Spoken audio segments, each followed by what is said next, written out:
You want me to start, or you guys want to start asking? What are you doing? Go ahead, start. Deer hunting? Crean. No shave November. That's a great It's idea. December. You call him Crean. I think we're excited to play, and it seems like it's been a long time since we've played. We took some time off, but we've had a chance to not only prepare for Syracuse, but to make sure we're getting better. Anytime you have this type of break in game action after every 7 games in 20 days, there's a lot of things to get corrected, but there's a lot of things to build on. And that's what we've been trying to do. I think as far as Syracuse goes, the things that always are going to remain constant with them is their athleticism, their length. They get a lot of steals and blocked shots. They're some of the nation's leaders in that offensively. They're doing a great job of getting the ball in the paint. They get to the foul line. They've got very good players at every position, and it seems like they really understand what they're trying to get out of every position right now. The things that we want to be focused on as much as anything, whether it's where we need to improve or things that we didn't do as well down there last year or in D.C. last year, we've got to take care of the ball. The turnovers and the mental errors were some of the most painful things the first time that we played them. And right now, our turnovers have got to get cut down. I mean, there's no question about that. Syracuse does a great job of getting into the foul line. We've got to make sure we're not putting them on the foul line, giving them easy baskets. They shoot a great percentage with a lot of attempts. And we've just got to play smart. I don't want to say simple basketball, but we don't need to complicate it. And I know that's going to be easier said than done with it being a true road game and the level of play that Syracuse is at. But we've got to go and we've got to take care of the ball because, again, they capitalize so well on turnovers. But that's the biggest area for us. And then I think offensively, too, you got to get a really good shot. It doesn't matter if it's early in the clock. It doesn't matter if it's late in the clock. You've got to get a really good shot. They are very good at getting you to settle. And I think settling is a recipe for a disaster.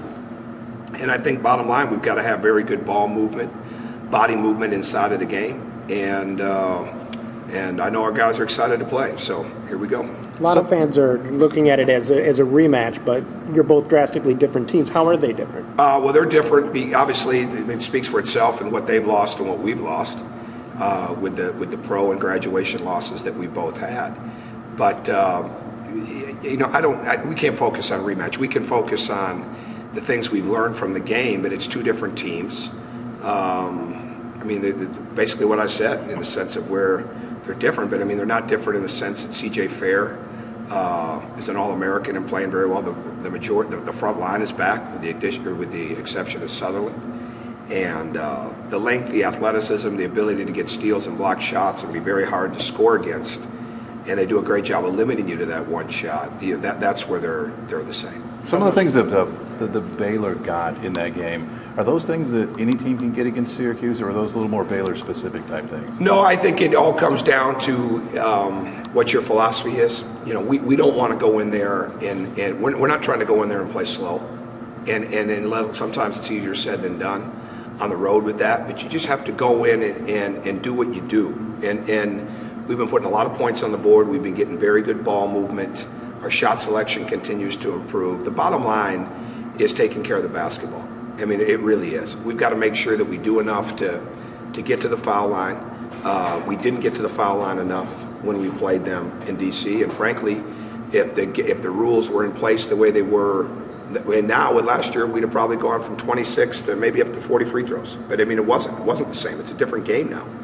And so you've got to be in a position where you are taking advantage of the way the game is called. And it can't be, well, they're in zone, so they're not aggressive. Well, they are aggressive. So you've got to continue to make that aggressiveness work for you instead of being in a situation where you settle. And I think you could look at all the teams that have played them, and at certain points in times, the reason they're undefeated is because teams were attacking them, and at some point they stopped attacking them. And I think you've got to continue to play and take what the game has given you the entire game. You got to play smart, but you got to take what the game has given you.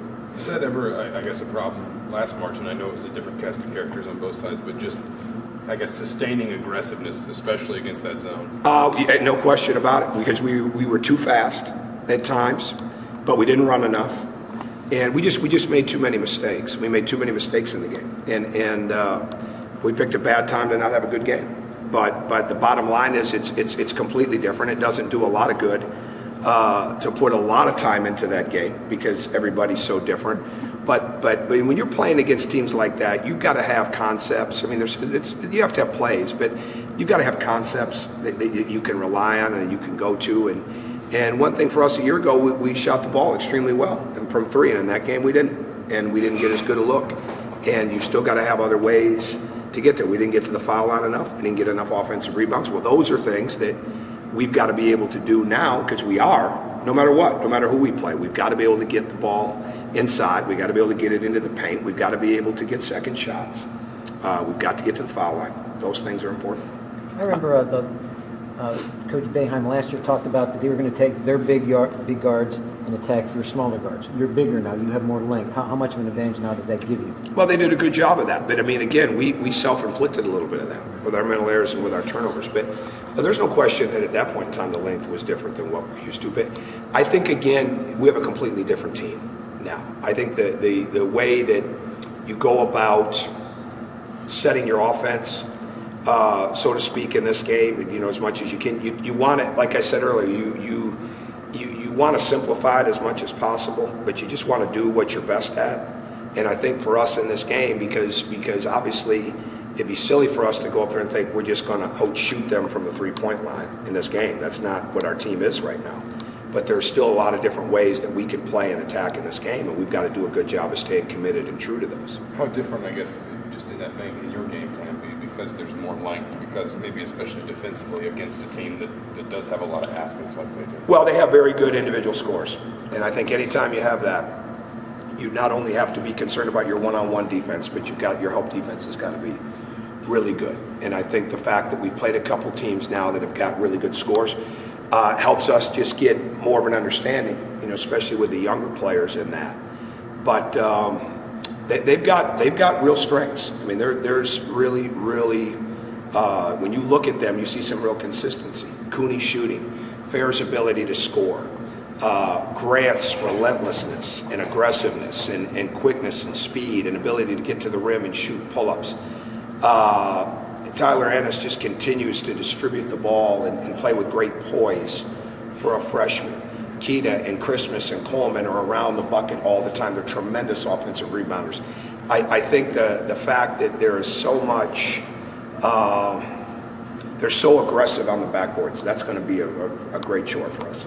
You kind of addressed this, but I mean, how do you feel like your team does match up against the 2-3 zone? What, in terms of just the? Well, I think we just have to get really good ball movement and body movement. The one thing you cannot do is settle. You can't come down and stand around. Those are the biggest things. And you really have to be committed to making sure you're getting the best shot you can get, whether it's early, whether it's late, anywhere in between. And there's definitely different attack points that we think are there, but again, you just got to let the kind of game play out.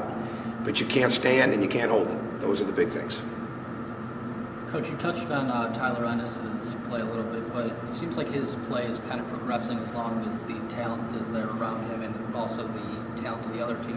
What kind of problems does he present? Well, I've never seen him not play with other talent, whether it was in the AAU or in high school or with that team. He's really good at, he was 20 of 22 from the foul line in Maui. That's pretty strong. He can really get to the rim. He distributes the ball at a high rate. He's just an outstanding player. I don't think it really matters who he's playing against, but we've spent a lot of time getting our preparation ready for him, along with the other guys. But again, when you're playing, I tell these guys all the time, the better the team, the more individual talent they have that makes each other better, and that's where we want to be. Well, I think he's a big part of that with their team. Your transition game, how key is? Probably one of the best ways to avoid the 2-3 zone is to beat it with transition. Well, you're never going to avoid it. I think you just gotta stay with what you do. You have to continue to build on what you do. There's no question that we're a better team when we're pushing the ball. No question about it. Coach, Yogi struggled last year against Syracuse in the first half, especially. For him, just him alone, do you think it's a bit of a revenge game? I don't believe that would be nothing that would have anything to do with this game, with this team. I don't think. Now, if we go out and we have a tennis match, or we're going to play a golf match, then maybe we could talk about an individual matchup. But I think to use the term revenge or that he has something to prove, that's not what it is. Yogi's one of the best players in the country. And we're going against one of the best teams in the country. Yogi's one of the better players in the country because the fact that he makes his teammates better. So frankly, it's a team game, and I think, I'll skip all the hyperboles of this guy or that guy. I mean, they have individual players, we have individual players. The bottom line is we've got to go in there and play as mistake-free as we possibly can against an outstanding basketball program in a very, very tough environment. Because that being said, what can he learn from watching himself last year? Obviously that wasn't his best game. Oh, I think it motivated him. I don't think there's any question that this summer, he was motivated. I think he's a much different player. I think he's a much better player. All you got to do is look at his percentages. And we spent a lot of time on a game-by-game from where we were a year ago at the same time to where we are now. And I always use Victor as an example with these guys. Like last year, Victor's free throw percentages were in the 50s. His three-point percentages were in the high 20s, low 30s. His field goal percentages were in the high 40s. He ended up being fourth in the country in field goal percentage. But his blockouts, his offensive rebounds, his deflections, his shot challenges, all those things were extremely high. And so what you're trying to get across to him constantly is you've got to do all the little things, and eventually the bigger things come. Well, I think that's the same thing with Yogi. I think he's improved in so many areas, but when he's distributing the ball, moving the ball, getting teammate shots, moving without the ball, defending at a high level, it's amazing how well he shoots it. It's amazing. And I think where Yogi's had his struggles is where he and it's only happened a couple times, where maybe he isn't as centered on what we need in the sense of getting everybody moving early. And at the same time, treating every possession for what it is, a new one, no predetermination. I don't think there's any question that an experience of going through that a year ago helped this summer and it's helped this year thus far. But again, it's our first trip on the road as a team in that type of environment, and we're going to be depending on his leadership. Zach? I was going to ask basically the same Okay. thing. So. Got time for one more question. All righty, thanks. See you.